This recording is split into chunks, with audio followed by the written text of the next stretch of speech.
Here's another piece that we've got up today, and I took a risk and decided to paint this dial a color that people normally wouldn't think of, and this is going to be a very bright pink salmon on here. Got this beautifully restored case here. It looks like it just came out of the factory. Scratch-free crystal.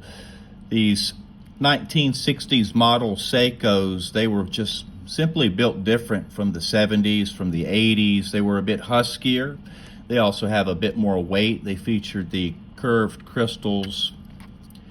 Very, very nice hand winding model all the way around. Because it's a no day, no date, it does cause the piece to wear bigger than it is. And we also notice the dial extends very far out all the way to the bezel as well, giving it a bit more space to work right there. Such a nice piece, isn't it?